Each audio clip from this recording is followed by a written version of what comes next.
Hey guys, it's Christian with the Interactive Immersive HQ. I got a tutorial today where we're going to go over custom shadow maps and how to insert a texture into the lights of your scene so that we can have procedural effects on top of our lights and create gobo effects just like these. Okay, so starting right off, I have a pretty simple rendering setup over here.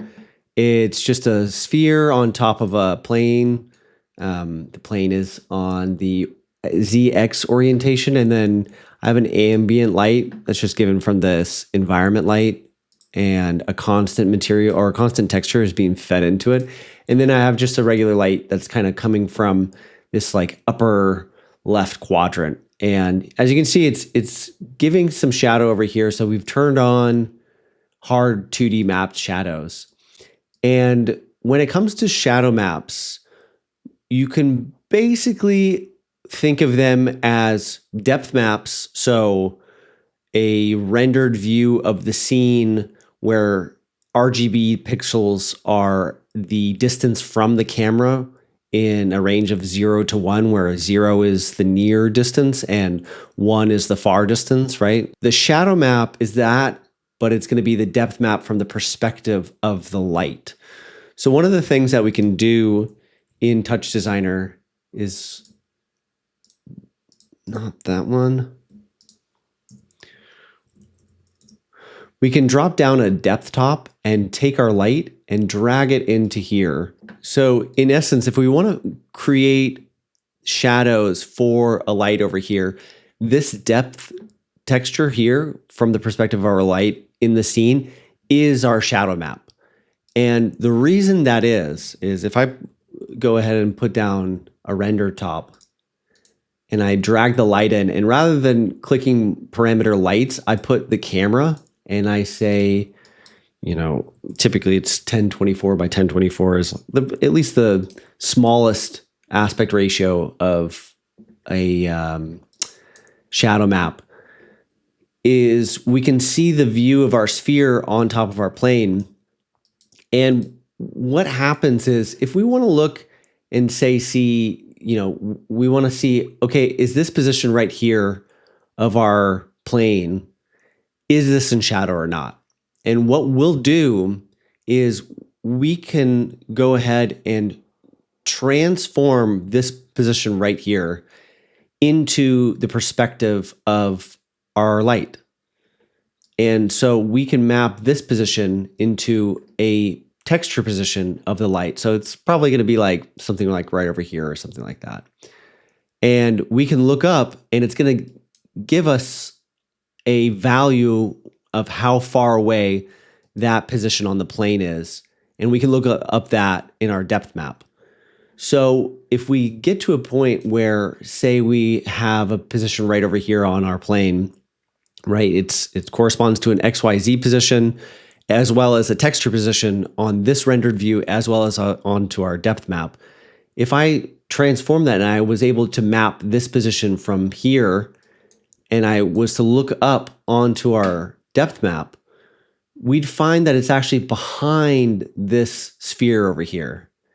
And what that means is that light from the perspective of our light is going to be in shadow. And what that's going to translate to in our depth map is when we look up this pixel location right over here, it's going to correspond to a value that's going to be farther than the pixel that's in front of it. So the rendered view is going to be farther away in our depth map than what we're translating. So essentially we can take that translated position and compare it to the distance in our depth map. And if that position is going to be farther than the value generated from our depth map, then that is effectively in shadow. How this helps us for TouchDesigner is we can go ahead and plop down another light, and I'm going to go ahead because I'm going to render the shadow map for this light. But if you see in shadows, we can either choose hard 2D mapped or custom. And if I do the custom shadow map and generate the shadow from this this depth map and feed it back into, so we render a depth, then maybe do some processing and feed it back into our light, we're going to get a cook dependency. And how we get around that is we have a secondary light, and we're going to make sure that this is off. So now our lights, we're going to parent this second light to our original light, the one that we're creating the depth map off of. So I'm going to delete this just in case. Put them here, and I'm going to pull and put this light in and have that in our rendered lights. And I want to make sure that the environment is also in there as well. So I'm just going to do asterisk env, and so that's just a wildcard to pick up our environment light as well. So now we're not using this light, but we're using this second light, and I'm going to pull out this into a null, and we go into the shadows tab, and I'm going to click custom over here, and I'm going to pull this null into the custom shadow map.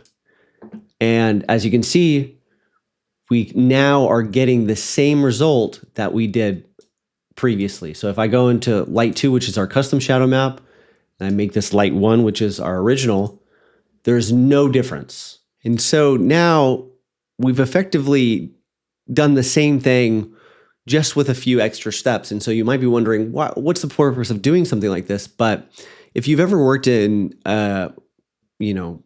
dedicated offline renderer like Cinema 4D or Blender, you have the ability to put textures as lights, and you're able to pass in, caustics or tree like leaves and they're typically called IES textures. And we can do something similar here. If I put down a noise, and I just want to be able to see, I'm going to push this into a threshold. So we're going to get some values here where if the luminance is less than, 0.5, then it's going to take that out. And if I put this into a comp right over here, and if I go ahead and actually level this out and invert it, then we'll get these, we have values right over here, and I want to make sure that these are, I'm going to actually change the format from what's probably 8-bit to 32-bit mono, just because I want to match the depth top over here. As you can see, the format's 32-bit mono, and then this is going to be 32-bit mono as well. And so what's happening is I'm passing, and we're getting values from the depth map, and then the noise on top of it is making these values 0. So that means that now we've created a custom textured light over here. And if I move, maybe we up the period over here, you'll see that we now have our shadow, but we also have this kind of textured light or textured shadow coming through. And you can see that there's a little bit of aliasing, mainly because this value is a little bit too low resolution. And so we get rid of the harshness from the shadow map.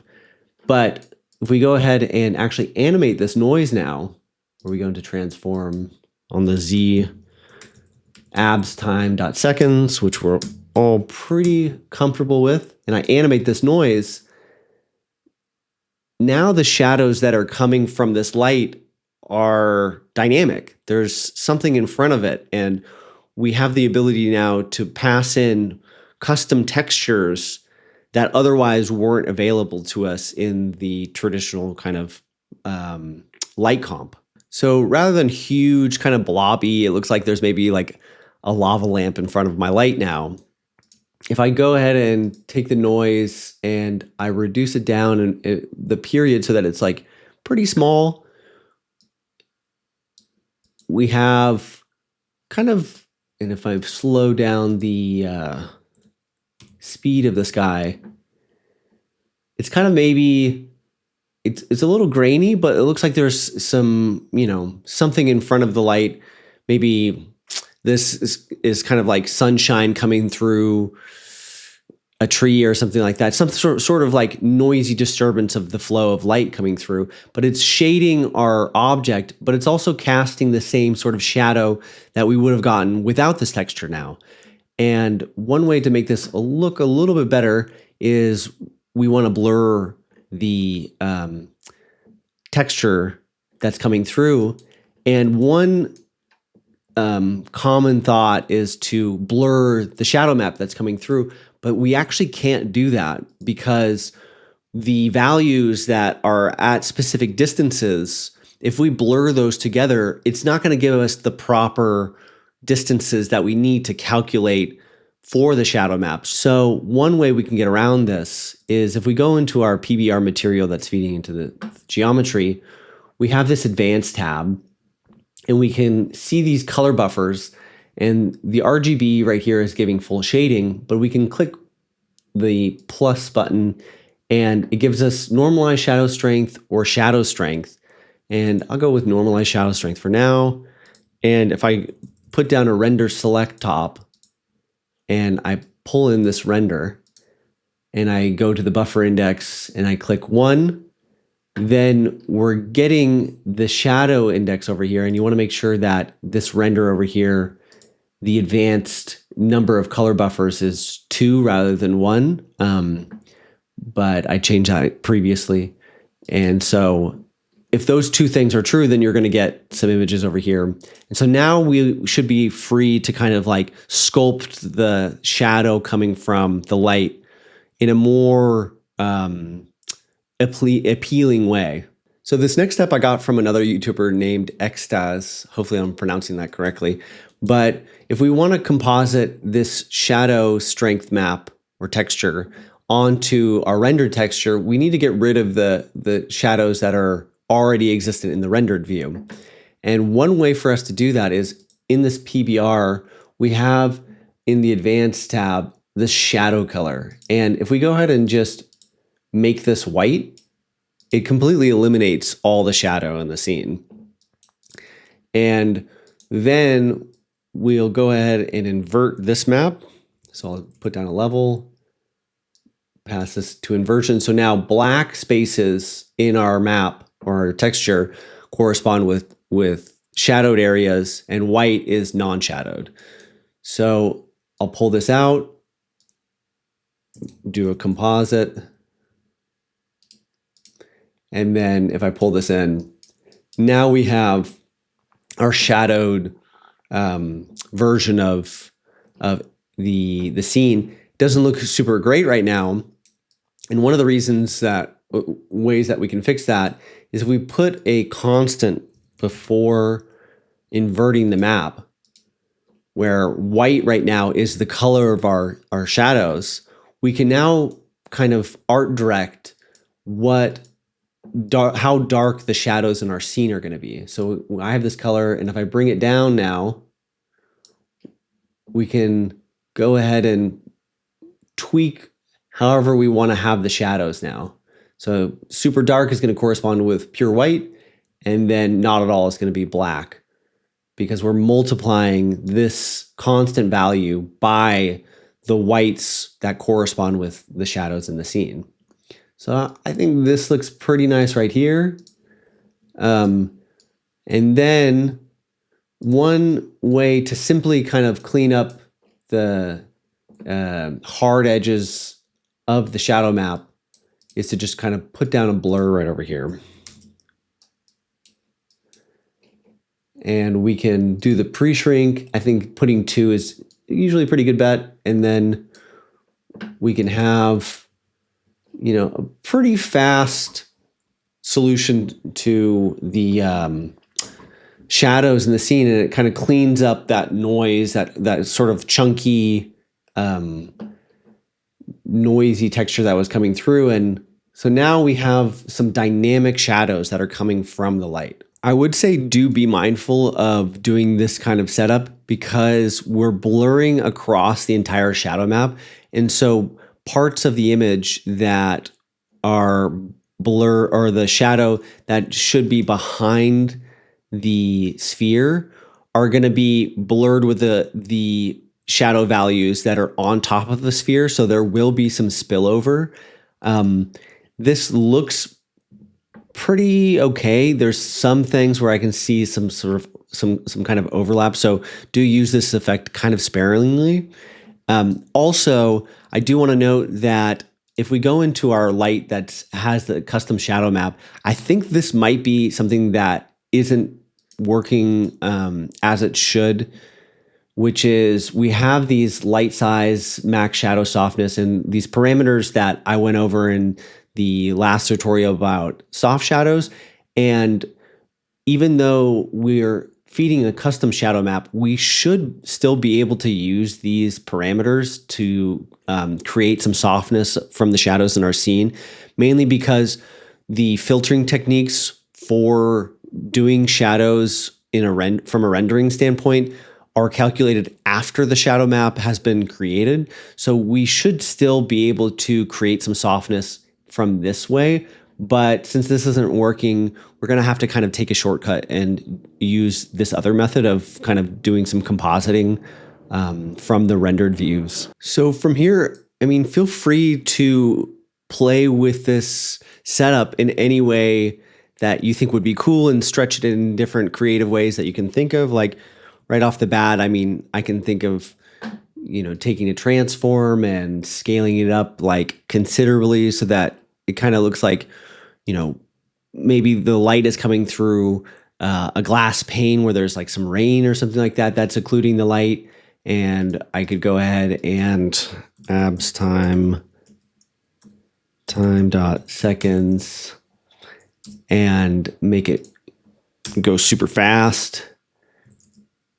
And I'll input this instead. And so now, and if we have to also make sure that we're operating at a pretty good resolution, but now we're getting some kind of like light patterns that are coming and occluding the light over here, where it almost looks like the ball is sort of moving, but I can even imagine maybe like a cool, like real time or recorded like caustics effect where you could be projecting some occlusion from light going through, you know, water or something like that, you know, some kind of like Blade Runner sort of thing. And so feel free to play with this. Hopefully you found it interesting. Hey folks, thanks for watching. If you like our YouTube content, I highly recommend you check out the Interactive and Immersive HQ Pro.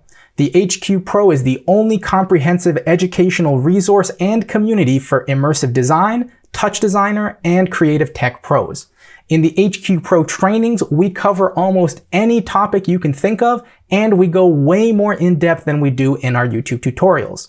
We have a private group where Matthew Reagan, myself, and our other industry veteran and pioneer teachers answer your questions every single day. If that sounds cool, click the link in the description to learn more. And if you enjoyed this video, hit that like button and don't forget to subscribe for more free TouchDesigner and immersive content.